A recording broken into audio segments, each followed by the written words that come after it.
नमस्कार दोस्तों, आशा करते हैं आप सब बहुत अच्छे हो गए। मेरा नाम है सुखविंदर सिंह और मैं चलाता हूं लखनऊ में कैब। तो टाइम हो चुका है, दिखाते हैं 11:05 टाइम हो चुका है। मैं निकल चुका हूं अपने काम पे।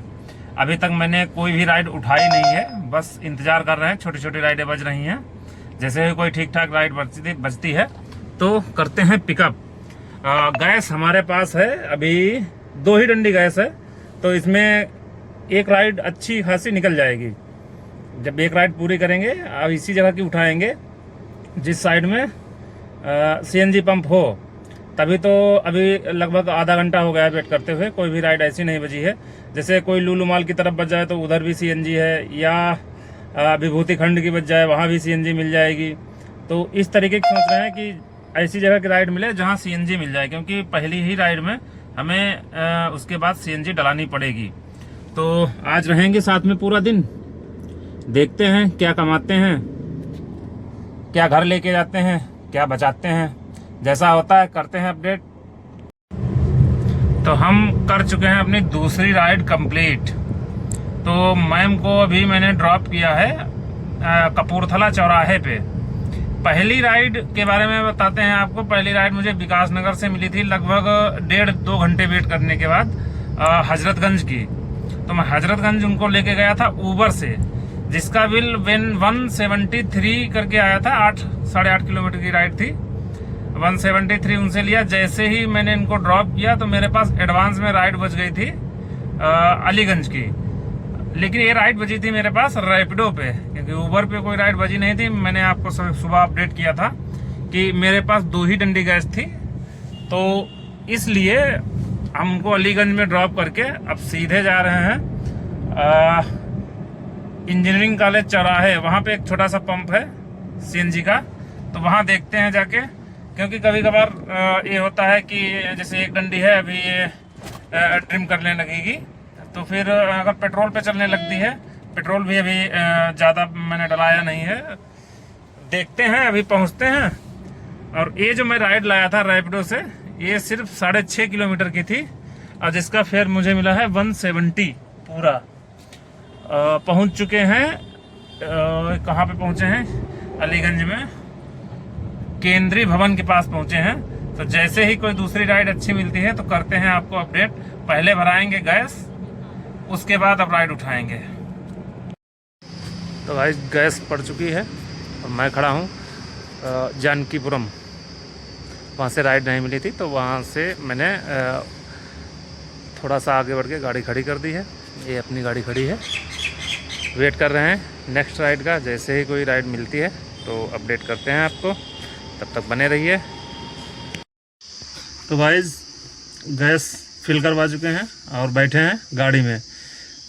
गर्मी इतनी ज़्यादा है कि आप 1 मिनट भी गाड़ी के अंदर बिना एसी चलाए हुए बैठ नहीं सकते हैं। बाहर भी गर्मी बहुत ज़्यादा है। और जो वैगनार है, वैगनार में एसी काम इतना अच्छा नहीं करता है। जब ज़्यादा तेज़ धूप होती है तो एसी काम नहीं करता है। अब जो कस्टमर होता है वो बैठता है पीछे। अगर सिंगल होगा तो मैं उससे रिक्वेस्ट करता हूँ कि सर आप अगर सिंगल हैं तो आप आगे बैठ जाइए। अगर लेडीज़ नहीं होती है तो अगर वो बैठना चाहते हैं तो बैठ जाते हैं, क्योंकि हवा इसमें आगे का ही फैन रहता है तो आगे ही हवा लगती है। अब पीछे हवा जाने के लिए लगभग 4 नंबर पे एसी चलाना पड़ता है। अगर 4 नंबर पे एसी चलाएंगे तो फिर हम लोगों को दिक्कत होती है। लोग हालांकि कहते हैं कि एसी चाहे 1 नंबर पे चलाओ, लेकिन चाहे 4 नंबर पे चलाओ, कोई फ़र्क नहीं पड़ता है। लेकिन हमें तो लगता है कि एवरेज पे फ़र्क पड़ता है। राइड का इंतज़ार कर रहे हैं, अगर कोई नेक्स्ट राइड मिलती है तो बताते हैं आपको। गर्मी इतनी हो रही है कि आप देख सकते हैं, ये इधर 250 रुपीस हुआ हूँ। बुद्धेश्वर बज रही है बुद्धेश्वर की, उधर मैं जाता नहीं हूँ, तो इसलिए मैं बुद्धेश्वर की राइड नहीं उठाता हूँ, कैसरबाग की नहीं उठाता हूँ। उस साइड राइड जाने का मतलब है कि नुकसान ही होता है गाड़ी में। एक बार मेरी गाड़ी में नुकसान हो गया था अपना अंदर जाके, तब से मैं बुद्धेश्वर हुआ, कैसरबाग हुआ, अमीनाबाद हुआ, इस साइड नहीं जाता हूँ। तो जैसे ही कोई ठीक ठाक राइड बजती है तो करते हैं आपको अपडेट। तब तक बने रहिए, जैसा होता है बताते हैं आपको। शाम तक कितनी अर्निंग करते हैं, लगभग आज चलाएंगे 12 से 14 घंटे गाड़ी और आपको बताएंगे कि कितना कमाते हैं। तो गाइस गैस मैंने भराई थी, तो उसके बाद आपको अपडेट किया था। तब से लगभग 3 घंटे हो चुके हैं और अभी तक मुझे कोई भी राइड नहीं मिली है। बहुत ज़्यादा परेशान हो गया हूँ। तो मैं जा रहा हूँ अपने रूम पे। देखते हैं रूम के जाने के बाद अगर कोई अच्छा राइड बजेगा, मन करेगा जाने का तो जाएंगे, नहीं तो नहीं जाएंगे। अभी तो मैं अलीगंज में हूँ। अभी मैंने केंद्रीय विद्यालय पार किया है। कोई भी राइड ढंग की नहीं बज रही है जिसे उठाया जाए। तो थक हार के परेशान हो गया हूँ। अब जाऊँगा, खाना खाऊँगा जाके। ओला उबर का सिस्टम हमारे समझ में नहीं आता है कि मतलब क्या करना। किसी दिन तो राइड दे देगा ठीक ठाक, किसी दिन आपको ऐसा बिठाएगा कि आप बैठे ही रह जाएंगे।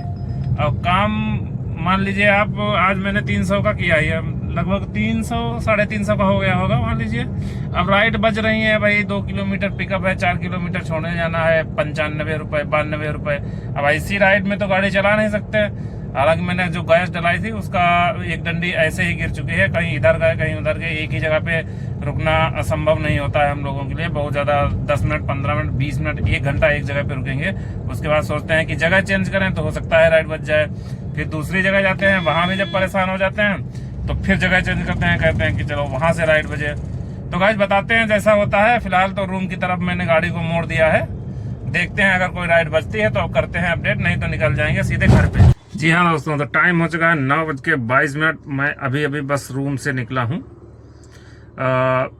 दोपहर में जब मैंने आपको बताया था तो मैंने छोटी छोटी 2 राइडें करके राइड का इंतजार कर रहा था। तो राइड तो मुझे मिली नहीं थी, तो उसी चक्कर में मैंने बताया था कि मैं घर निकल जाऊंगा। तो वही हुआ कि वहाँ अलीगंज से राइड मुझे मिली नहीं। तो धीरे धीरे चलते चलते भी विकास नगर आ गया, तो मैं फिर रूम पे निकल गया। रूम पे पहुंचने के बाद खाना खाया, खाना बनाया। हालांकि वाइफ ने बनाया था, मैं तो बस लेटा ही रहा। खाना खा के फिर आप तो जानते हैं कि रूम पे पहुंच के थोड़ा बहुत नींद लग गई, मैं सो गया। फिर अभी निकला हूँ 7 बजे। 7 बजे निकलने के बाद थोड़ा सा काम मुझे था, तो मैं गाड़ी लेके ही निकला था, इसलिए कि अगर कोई राइड ढंग की मिल जाएगी तो उधर से काम भी कर लेंगे। काम क्या, मुझे देना था किराया। तो पास में ही उनकी दुकान है मकान मालिक की, तो मैं गया, किराया दे दिया। उसके बाद मैं फिर रूम के पास ही आके खड़ा हो गया हूँ, लेकिन कोई भी राइड मुझे मिली नहीं है अभी तक। लगभग 1-1.5 घंटा हो गया है निकले हुए। अब 9:30 बज ही गया है, तो सोच रहे हैं अब राइड तो मिलेगी नहीं, क्योंकि अब अगर राइड उठाएंगे भी तो अगर इधर उधर निकल जाएंगे तो उधर से फिर खाली आना पड़ेगा। तो अब राइड नहीं करेंगे, अब निकलेंगे सीधे घर।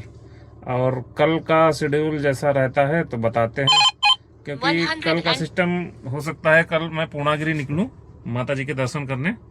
तो कल अगर गाड़ी चलाएंगे, थोड़ी बहुत देर भी चलाएंगे तो आपको बताएंगे। हालांकि आज अर्निंग के नाम पे कुछ हुआ नहीं है। अर्निंग वही मैंने सुबह मॉर्निंग में छोटी छोटी 2 राइडें की थी। एक लगभग 180 रुपए की थी ऊबर में, और दूसरी की थी रैपिडो में 168 की, कपूरथला की। कपूरथला से मैं सिर्फ खाली चला आया था, गैस डलाई थी, उसके बाद सीधे रूम पे पहुंच गया था। तो आप देख लीजिए लगभग वही 350 का काम किया है। इतनी तो मेरी गैस ही लग गई होगी आने जाने और घूमने में। आज कुछ बचाया नहीं है, सिर्फ खर्च ही हुआ है। कल निकलेंगे, अगर 1-2 घंटा भी निकलेंगे तो अपडेट करेंगे आप लोगों को। बाकी पूर्णागिरी चलेंगे, वहाँ ब्लॉग बनाएंगे, वो आपको दिखाएंगे कि कैसा क्या माहौल है इस समय, दर्शन करने जाने वाला है कि नहीं। हालांकि इस समय भीड़ तो नहीं होगी, पिछली बार जब मैं गया था तो भीड़ बहुत थी। जैसा भी होता है बताते हैं, तो मिलते हैं कल। तब तक के लिए जय श्री राम।